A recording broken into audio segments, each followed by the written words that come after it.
वाले लोग हैं, पर आप बार बार छेड़ोगे हमारे ऐतिहासिक पुरुष जिनके एक आंख, एक हाथ, एक पैर नहीं है। राणा सांगा आजकल एक अंगुली कट जाए तो लोग भीख मांगने लग जाते हैं।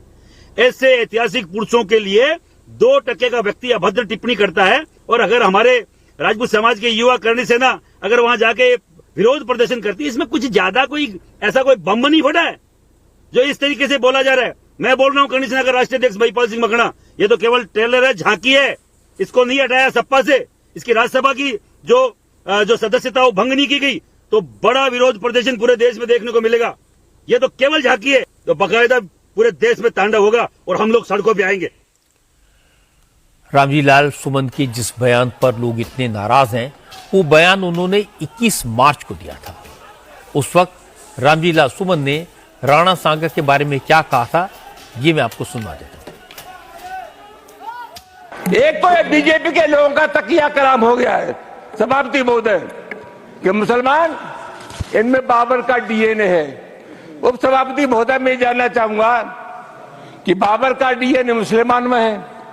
हिंदुस्तान का मुसलमान तो बाबर को अपना आदर्श मानता नहीं है, वो तो मोहम्मद साहब को अपना आदर्श मानता है, सूफी संतों की परंपरा को अपना आदर्श मानता है। लेकिन सभापति महोदय मैं जानना चाहूंगा कि बाबर को लाया कौन? बाबर को इब्राहिम लोदी को हराने के लिए राणा सांगा लाया था। तो मुसलमान तो बाबर की औलाद हैं और तुम गद्दार राणा सांगा की औलाद हो, ये हिंदुस्तान में तय हो जाना चाहिए। अगर बाबर की तो आलोचना करते हैं, राणा सांगा की आलोचना नहीं करते। सभापति महोदय, ये बहुत सभापति महोदय, ये देश की एकता आप अनुभवी आदमी है, बातचीत में संसदीय मर्यादाओं का ध्यान रखें, संसदीय मर्यादाओं का ध्यान रखें।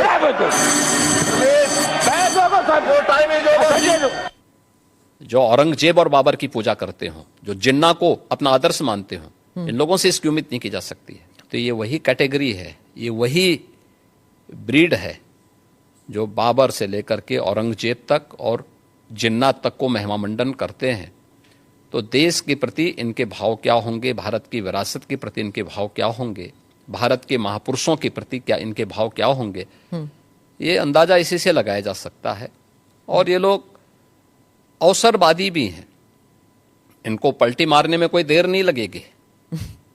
भाई आज कर रहे हैं तो कहीं वोट लेना होगा, तो उनके कुछ नेताओं ने बयान देने शुरू किए हैं कि अब जो लॉस हो रहा है और जो कटघरे में खड़े हुए हैं, ठीक है, तो उसके बारे में इन्होंने कहना शुरू कर दिया, नहीं साहब ये तो जो है उन्होंने गलत बोला है और ये तो राष्ट्रीय महापुरुष थे, राष्ट्र नायक थे। राणा सांगा के इतिहास को अगर इन्होंने पढ़ा होता, वो महान योद्धा जिसके शरीर के घाव इस बात को बताते थे कि इन्होंने भारत की धर्म और संस्कृति को बचाने के लिए उस समय किस प्रकार के पराक्रम का परिचय दिया था। ये महाराणा प्रताप, महाराणा सांगा, छत्रपति शिवाजी महाराज और गुरु गोविंद सिंह के बारे में ये लोग बताएंगे।